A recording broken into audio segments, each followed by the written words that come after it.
আমাদের মধ্যে যে ব্যক্তি নিজেকে পরিশুদ্ধ করতে পারলো, যার আত্মশুদ্ধি হয়ে গেল, এই ব্যক্তি শেষ হাসি হেসে ফেললো, জান্নাতি হয়ে গেল, সাকসেস হয়ে গেল।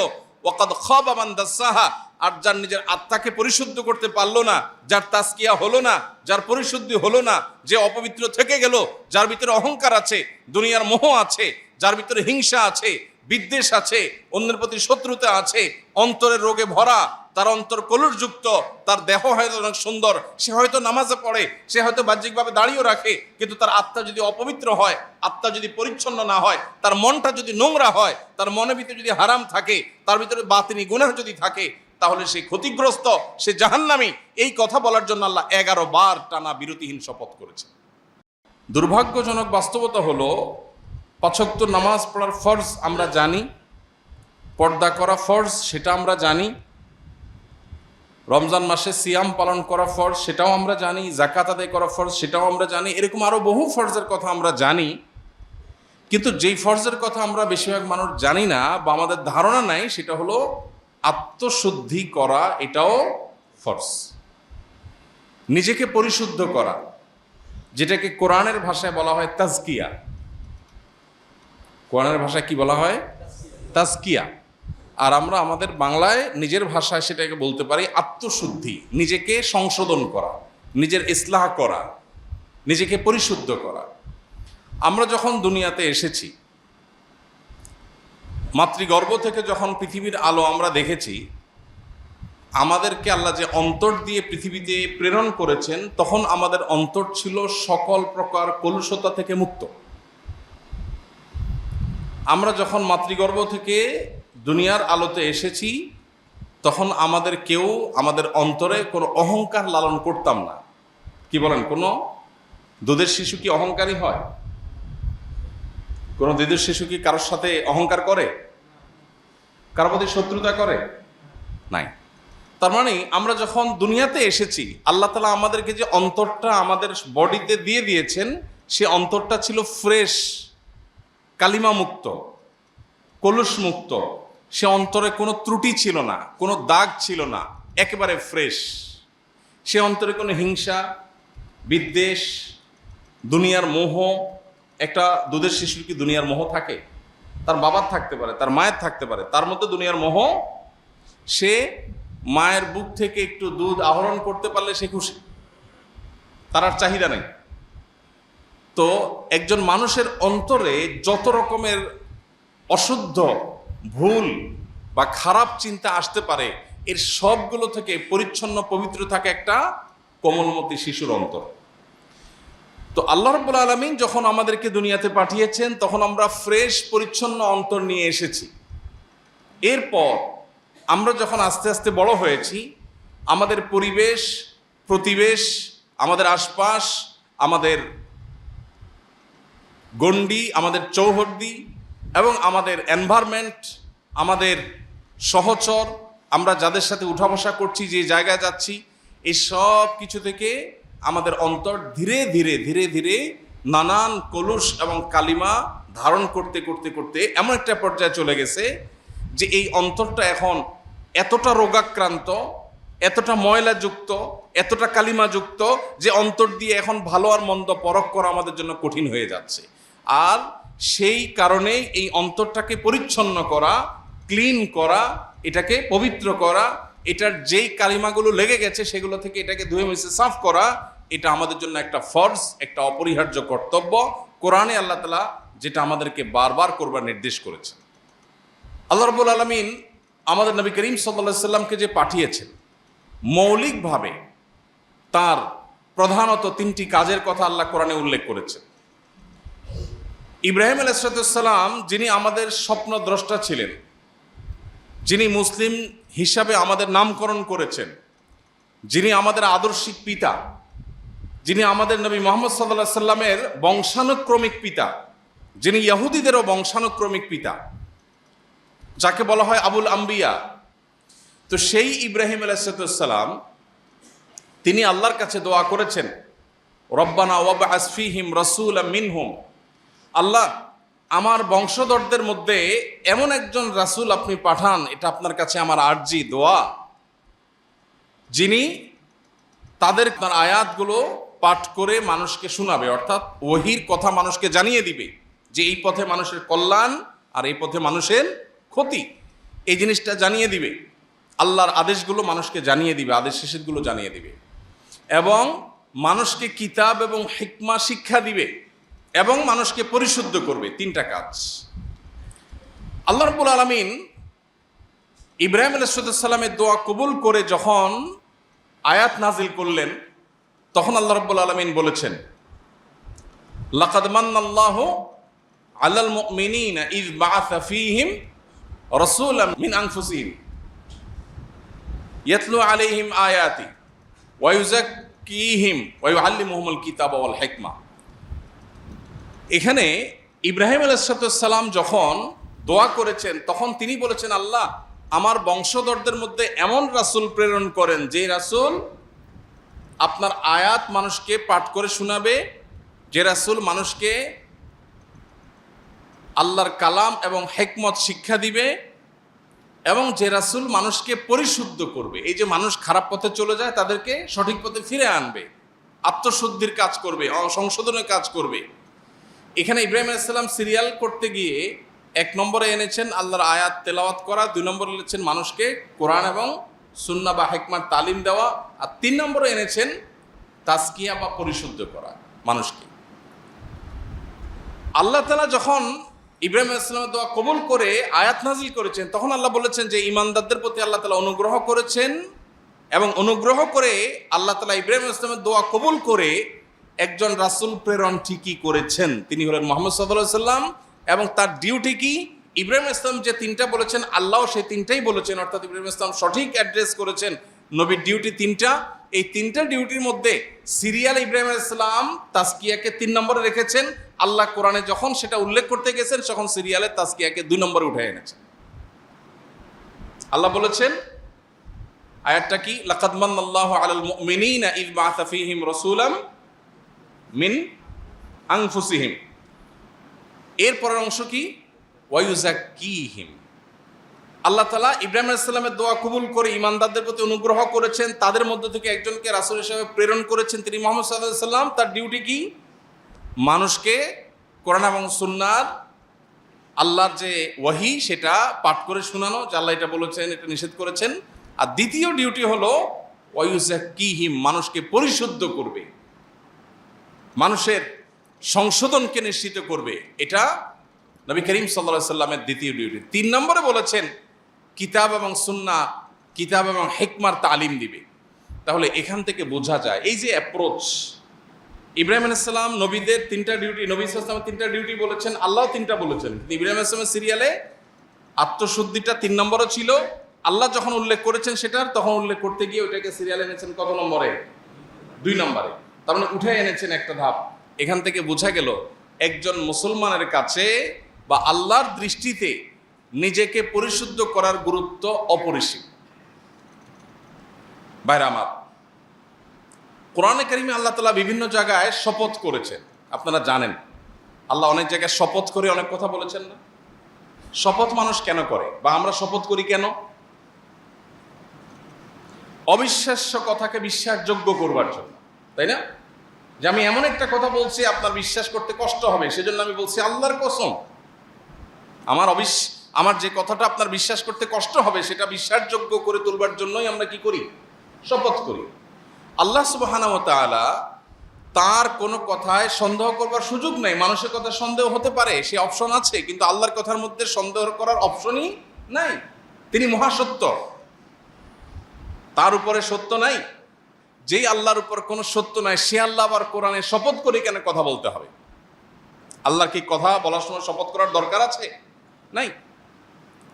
ভাইরা আমার, যেই আল্লাহর শপথ করার দরকার নাই, তার সব কথাই বিশ্বাসযোগ্য, বরং বিশ্বাস করতে আমরা বাধ্য, সেই আল্লাহ আবার শপথ করেছেন কেন?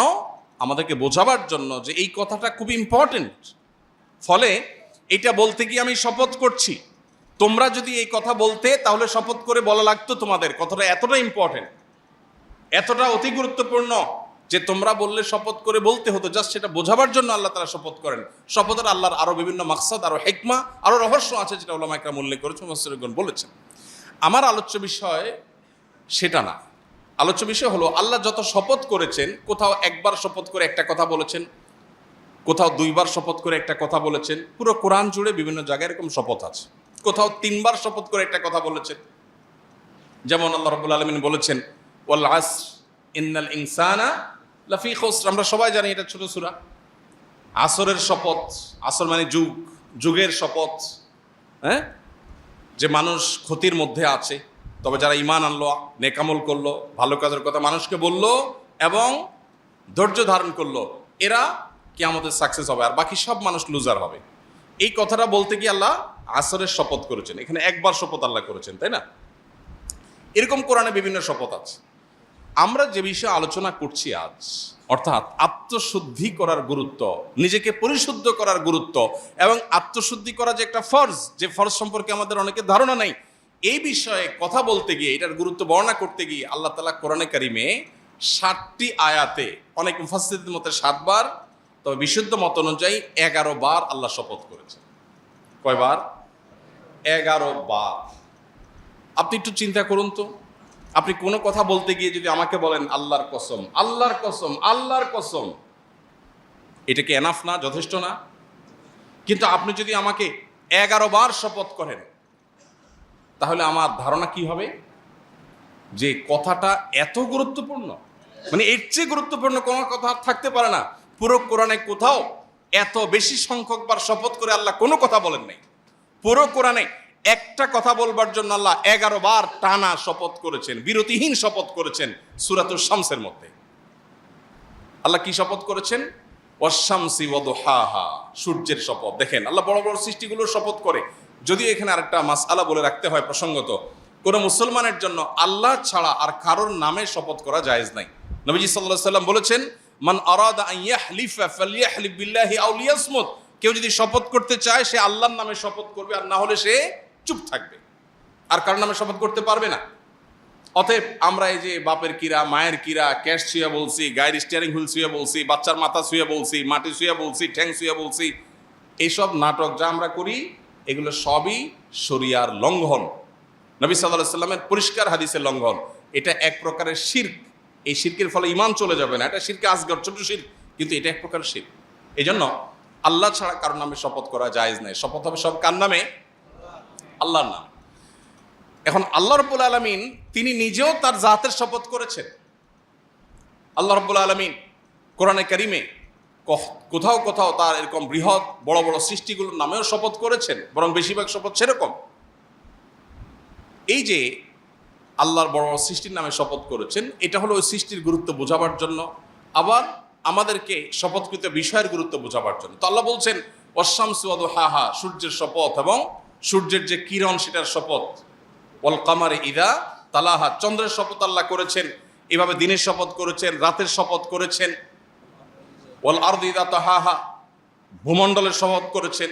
ওয়াস সামাই ওয়া মা বানাহা, নবমণ্ডল এবং সেখানে যা কিছু আছে সেগুলোর শপথ করেছেন। এরকম এতগুলো বিষয়ে শপথ করে আল্লাহ বলছেন কদ আফলাহা মান যাক্কাহা।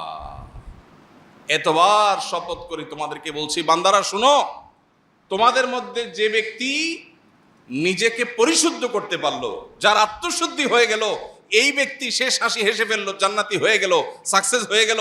ওয়াকাদ খাবা মান দাসাহা, আর যার নিজের আত্মাকে পরিশুদ্ধ করতে পারলো না, যার তাজকিয়া হলো না, যার পরিশুদ্ধি হলো না, যে অপবিত্র থেকে গেল, যার ভিতরে অহংকার আছে, দুনিয়ার মোহ আছে, যার ভিতরে হিংসা আছে, বিদ্বেষ আছে, অন্যের প্রতি শত্রুতা আছে, অন্তরের রোগে ভরা, তার অন্তর কলুষযুক্ত, তার দেহ হয়তো অনেক সুন্দর, সে হয়তো নামাজে পড়ে, সে হয়তো বাহ্যিকভাবে দাঁড়িয়েও রাখে, কিন্তু তার আত্মা যদি অপবিত্র হয়, আত্মা যদি পরিচ্ছন্ন না হয়, তার মনটা যদি নোংরা হয়, তার মনের ভিতরে যদি হারাম থাকে, তার ভিতরে বাতিনি গুনাহ যদি থাকে, তাহলে সে ক্ষতিগ্রস্ত, সে জাহান্নামী। এই কথা বলার জন্য আল্লাহ 11 বার টানা বিরতিহীন শপথ করেছে। ভাইরা আমার, তাহলে যেই ফরজটার ব্যাপারে আল্লাহ তাআলা কোরআনে এত গুরুত্ব আরোপ করেছেন, যেই কথা বলতে গিয়ে টানা 11 বার শপথ করেছেন 60টি আয়াতের মধ্যে, সেই বিষয়টা আমাদের কাছে সবচেয়ে অবহেলিত। এটা ইন্টারেস্টিং বিষয়। যে জিনিসটা কোরআন হাদিসে যত বেশি গুরুত্বপূর্ণ হবে, শয়তান সেটা আমাদেরকে তত বেশি ভুলিয়ে রাখবে। শয়তান তত বেশি আমাদেরকে ভুলিয়ে রাখবে। যেমন কোরআনে কারীমের পাতায় পাতায় আপনি শয়তান সম্পর্কে ধারণা পাবেন। আপনি যদি কোরআন পড়েন আপনি দেখতে পাবেন আল্লাহ আপনাকে ধারণা দিচ্ছেন শয়তান থেকে সাবধান থাকবা, শয়তান থেকে কেয়ারফুল থাকবা, শয়তান কিন্তু তোমাদের শুধু শত্রু, সে কিন্তু আদু ও মুবিন, আল্লাহ বারবার বলেছেন। কিন্তু ইন্টারেস্টিং বিষয়, শয়তান সম্পর্কে কোনো আলোচনা নেই। শয়তান বিষয়টা এখন আমাদের কাছে অনেকটা বায়বীয় বিষয়ে পরিণত হয়ে গেছে। আজ থেকে 10, 20, 30 বছর পরের যে প্রজন্ম আসবে, আল্লাহ না করুন এমন না হয় যে তখনকার প্রজন্মের কাছে শয়তান বলতে জাস্ট একটা কাল্পনিক বিষয়, এটা অবাস্তব বিষয়, এরকম ধারণা না হয়। এখন যেরকম আমাদের অনেক মুসলিম ভাই বোন আছেন যারা বলে, আমার কাছে অনেক অনেক ধরনের মানুষজন আসে। একজন পাওয়ারফুল পলিটিশিয়ান তিনি আসছেন কিছুদিন আগে, এসে বললেন যে ভাই আমি জিন জাদু বিশ্বাস করি না, জিন জাদু বিশ্বাস করি না। এখানে বিশ্বাসের জায়গাটা পরিষ্কার করা দরকার। একজন মানুষ তিনি আসলে কি মানসিক রোগী নাকি তিনি জিনে আক্রান্ত, এটা নিয়ে আমার সন্দেহ হতেই পারে এবং আমি এটা ডিনাই করতেই পারি না। আমার মনে হচ্ছে এটা মানসিক রোগী। আপনি যতই বলেন না এটা জিনে ধরা রোগী, আমি এটা ডিনাই করতেই পারি, কোনো অসুবিধা নেই, কারণ এটা আসলে কি সেটা ডায়াগনোসিস তো নিশ্চিতভাবে হয় নাই। সো এটা অস্বীকার করলে কিছু হবে না। কিন্তু যদি আপনি বলেন জিন বলতে কিছু নাই, আপনি যদি বলেন যে ব্ল্যাক ম্যাজিকের কোনো ক্রিয়া নাই, ব্ল্যাক ম্যাজিক বলতে কিছু নাই, তাহলে আপনার ঈমান নিয়ে প্রশ্ন উঠবে। বিকজ কোরআনে আল্লাহ তাআলা এগুলোর অস্তিত্ব আছে বলেছেন, আপনি সেটাকে অস্বীকার করেছেন।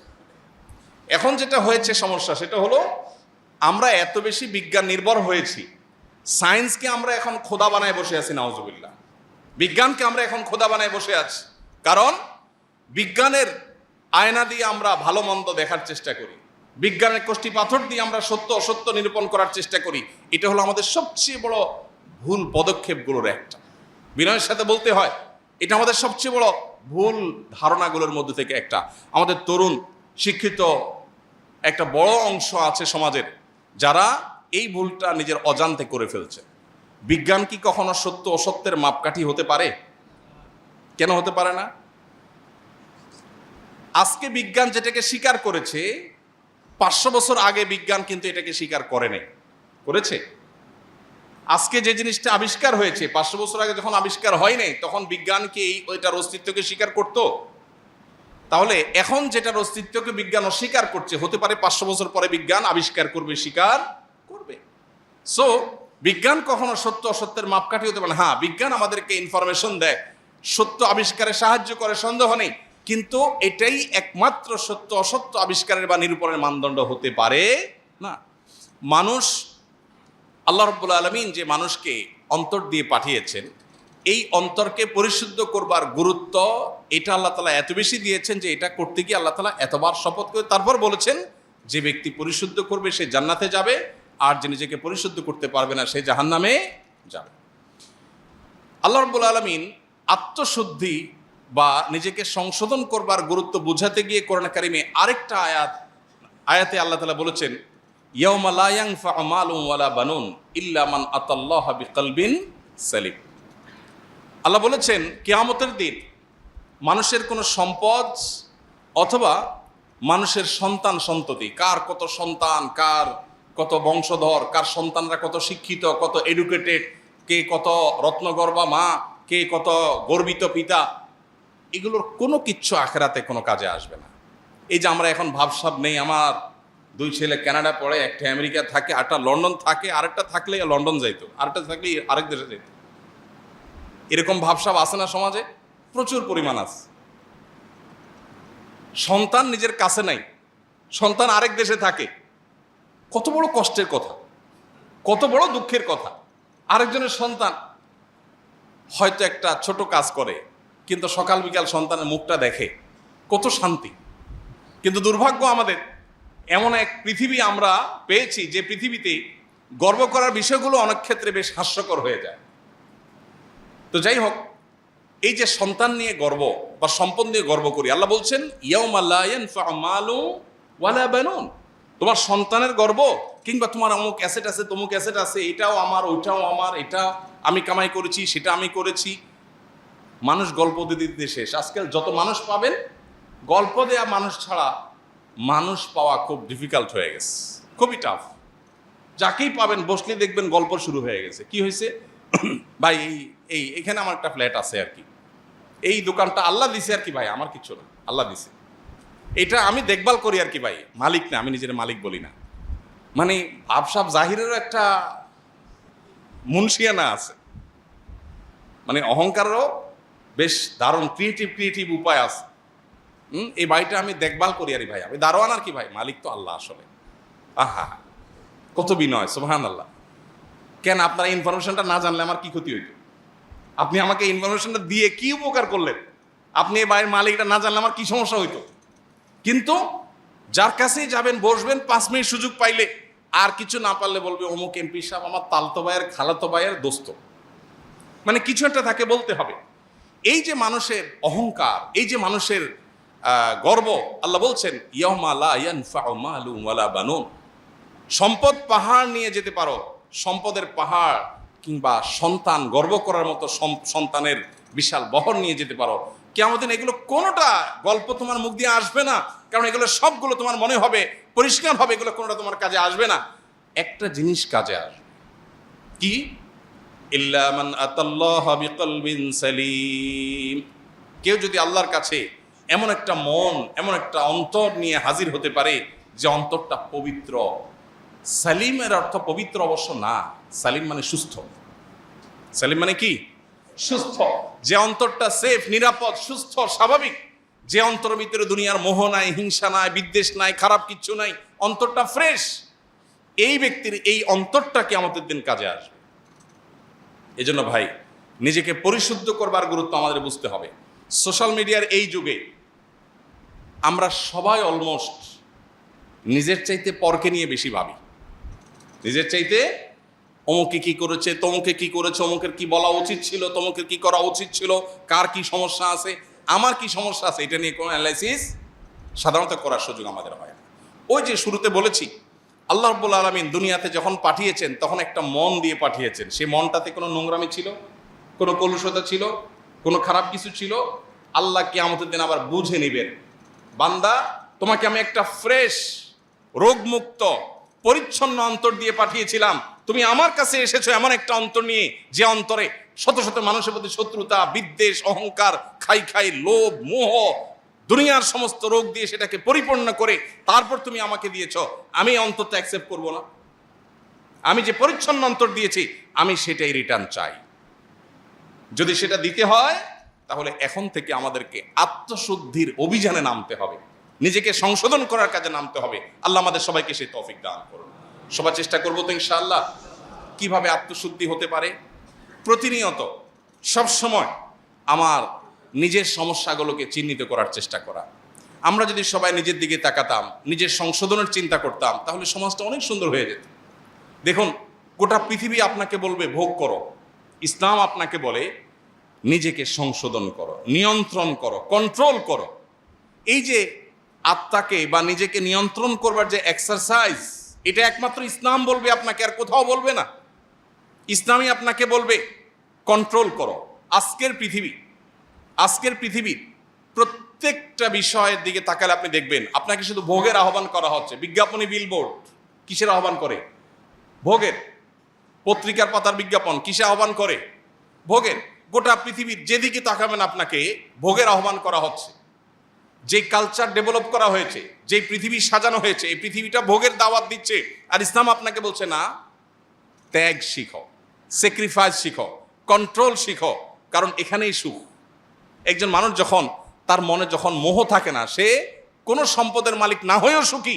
আরেকজন অন্তরে যখন মোহ থাকে, সে শত সহস্র সম্পদের মালিক হওয়ার পরও অভাবী। এই জন্য ভাইরা, নিজের আত্মাকে পরিশুদ্ধ করবার জন্য আমাদের অনেকগুলো স্টেপ অবলম্বন করতে হবে, অনেকগুলো পদক্ষেপ নিতে হবে। এবং তার আগে, পদক্ষেপ নেওয়ার আগে আমাদের আবারও মনের মধ্যে গেঁথে নিতে হবে, নামাজ, রোজা, হজ, যাকাত, হালাল উপার্জন, পর্দা করা, বাবা মার কথা শোনা, এসব বিষয়গুলো যেরকম ফরজ, ঠিক একইভাবে নিজেকে সংশোধন করা, আত্মশুদ্ধি করা, নিজের পরিশুদ্ধির জন্য উদ্যোগী হওয়া, এটাও একটা ফরজ। বরং এটা এমন ফরজ, যেই ফরজের কথা বলতে গিয়ে আল্লাহ শপথ করেছেন 7 আয়াতে 11 বার, যেটার কথা নবীজি বলেছেন, আলা ইন্না ফিল জাসাদে লামুজগা। মানুষের শরীরে একটা বিশেষ অর্গান আছে, একটা পার্ট, একটা অংশ আছে, ইদা সলুহাত, সেটা যদি ঠিক হয়ে যায়, সলুহাল জাসাদু কুল্লু, পুরো মানুষের বডিটাই ঠিক হয়ে যায়। ওইদা ফাসাদাত, সেই অর্গানটা, সেই শরীরের অঙ্গটা যদি নষ্ট হয়ে যায়, পুরো শরীর নষ্ট হয়ে যায়। আল্লাহ ওয়াহিয়াল কলব, নবীজি বলেছেন সেটা হলো অন্তর, আর কিছু না। নবীজি বলেছেন আত্তাকওয়া হাহুনা, আত্তাকওয়া হাহুনা, আত্তাকওয়া হাহুনা, মানুষের অন্তরের মধ্যেই হলো তাকওয়া। এটা যদি ঠিক হয়ে যায়, তখন এটা রাজধানীর মতো হাত, মুখ, চোখ, সব অঙ্গ প্রত্যঙ্গগুলো ওইটার ডিরেকশন অনুযায়ী চলতে থাকে। আর যখন ভেতরে অহংকার থাকে, তখন বাহির দিয়ে বিনয়ের ভাব ধরে, আসলে মনে কি অহংকার। এজন্য ভাইরা, নিজের পরিশুদ্ধির জন্য আমাদের কিছু স্টেপ নিতে হবে। নাম্বার 1, কিভাবে আত্মশুদ্ধি হতে পারে। 1 নম্বর হলো সকল প্রকার গুনাহ থেকে বাঁচার জন্য সর্বোচ্চ সংগ্রাম করা। কারণ নবীজি সাল্লাল্লাহু আলাইহি সাল্লাম বলেছেন, মানুষ যখন কোনো গুনাহ করে, আল্লাহর কোনো নিষিদ্ধ পথে যায়, কোনো একটা পাপের কাজ করে, মোবাইলে একটা হারাম জিনিস দেখে ফেললেন, একজন পুরুষ পর্নোর ছবি দেখলেন, মজা নিলেন, একটা হারাম গুনাহের কাজ করলেন, এর ফলে কি হবে? অন্তরের মধ্যে, অন্তরটা কিন্তু ফ্রেশ ছিল, এটাতে একটা দাগ পড়বে। একটা গুনাহ করলে একটা দাগ পড়ে, হাদিসে আসছে। আরেকটা গুনাহ পড়লে আরেকটা দাগ পড়ে, আরেকটা পড়লে আরেকটা দাগ পড়ে। এভাবে পড়তে পড়তে একটা স্বচ্ছ আয়নার উপরে যেরকম অনেক ময়লা পড়লে যেরকম সে আয়নায় ভালো মন্দ চেহারাতে কি আছে না আছে বোঝা যায় না, ঠিক একইভাবে একটা অন্তরে যখন অনেক গুনাহ করতে করতে করতে করতে কলুষে পরিপূর্ণ হয়ে যায়, তখন এই অন্তর দিয়ে কোনটা ভালো কোনটা মন্দ, কোনটা হক কোনটা বাতিল, কোনটা সত্য কোনটা মিথ্যা, কোনটা জান্নাতের পথ কোনটা জাহান্নামের পথ, এটা নিরূপণ করবার ক্ষমতা থাকে না। এই জন্য আমার অন্তরকে পরিশুদ্ধ করবার জন্য 1 নম্বরের কাজ হলো সকল প্রকার গুনাহ থেকে বাঁচার জন্য সর্বোচ্চ সংগ্রাম করা।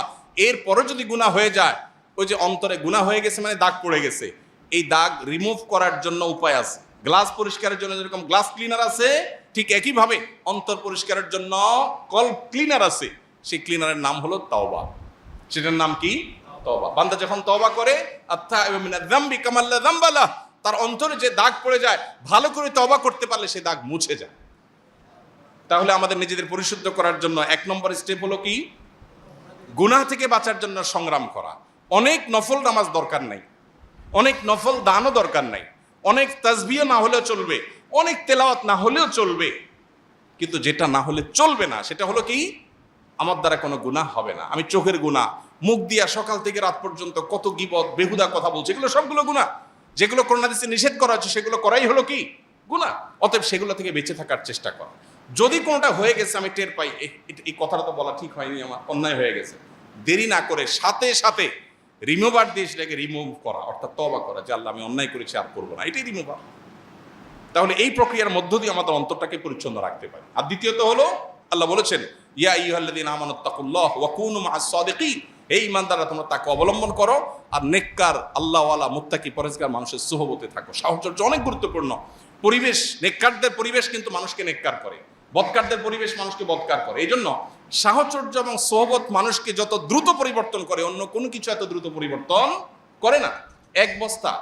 এক বস্তা ভালো আলুর মধ্যে একটা পচা আলু রেখে দিবেন, ওই পচা আলুর সোহবতে থেকে থেকে আশপাশের সবগুলো পচতে থাকবে, পুরো বস্তা পচে শেষ হয়ে যাবে। এই জন্য ভালো মানুষ, ভালো পরিবেশ, যে মানুষগুলোর অন্তরে দুনিয়ার মোহ নাই, আল্লাহওয়ালা, দুনিয়ার খাই নাই, তার সাথে চললে আপনার মধ্যে মানসিকতা আসবে। বিনয়ী মানুষের সাথে চললে আপনার মধ্যে বিনয় আসবে। সোহবতের জন্য আল্লাহওয়ালা মুত্তাকি মানুষ, নেককার মানুষদের সাহচর্য অবলম্বন করা, এটা 2 নম্বর করণীয়। 3 নম্বর করণীয়, আল্লাহর কাছে চোখের পানি ফেলে দোয়া করা। নবী সাল্লাল্লাহু আলাইহি ওয়াসাল্লাম আল্লাহর কাছে দোয়া করতেন। কি দোয়া করতেন? আল্লাহুম্মা আতি নাফসি তাকওয়াহা ওয়া যাক্কিহা ওয়া আনতা খায়রু মান যাক্কাহা। বহু আমরা যে টপিকে আলোচনা করছি, এই টপিকেই দোয়া। হে আল্লাহ, আমার অন্তরকে আপনি পবিত্র করে দিন, এটার পরিশুদ্ধ করে দিন, নোংরামি থেকে, কলুষতা থেকে আপনি পরিচ্ছন্ন রাখুন। আল্লাহর কাছে এই দোয়াটা সকাল সন্ধ্যা নবীজি নিবেদন করতেন, নিয়মিত আমাদের নিবেদন করতে হবে। অতএব ত্রিমুখী প্রচেষ্টা, গুনাহ থেকে বাঁচা, গুনাহ হয়ে গেলে তওবা করা, এবং নেককারদের সাহচর্য সোহবত, আর আল্লাহর কাছে চোখের পানি ফেলে দোয়া করা। আল্লাহ আমাদের সবাইকে পরিশুদ্ধ অন্তর নিয়ে আল্লাহর সাথে সাক্ষাতের তৌফিক দান করুন। আমাদেরকে আল্লাহ তাআলা কলবে সালিম নিয়ে আল্লাহর সামনে হাজির হওয়ার তৌফিক দান করুন। রোগাক্রান্ত অন্তরকে আল্লাহ তাআলা রোগমুক্ত করার উদ্যোগ গ্রহণ করার তৌফিক দান করুন। শয়তান আমাদেরকে অনেক কিছুই থেকে ভুলিয়ে রেখেছে। সবচেয়ে ইম্পর্টেন্ট বিষয়, আমার শরীরের সবচেয়ে বড় অর্গান, সবচেয়ে গুরুত্বপূর্ণ অংশ, আমার অন্তর নিয়ে মনোযোগ দেওয়ার, ফোকাস দেওয়ার সুযোগ আমার হয় নাই, কারণ শয়তান আমাকে ভুলিয়ে রেখেছে। বিধায় আজ থেকে সেদিকে মনোযোগ দেই। আমার সমস্যাগুলো কি কি আমি লিখে ফেলি, যে আমার ভিতরে কি কি রোগ আছে, কি কি বদরোগ আছে। আমি খাই খাই করি, লোভ করি, অহংকার করি, মানুষকে ছোট করি, তাচ্ছিল্য করি, কি কি রোগ আছে লিখে ফেলি এবং সেগুলো একটা একটা করে রিমুভ করার জন্য প্ল্যান প্রোগ্রাম করি। আল্লাহ রাব্বুল আলামিন আমাদের সবাইকে আসুন্নাহ ফাউন্ডেশন, উম্মার স্বার্থে সুন্নাহর সাথে।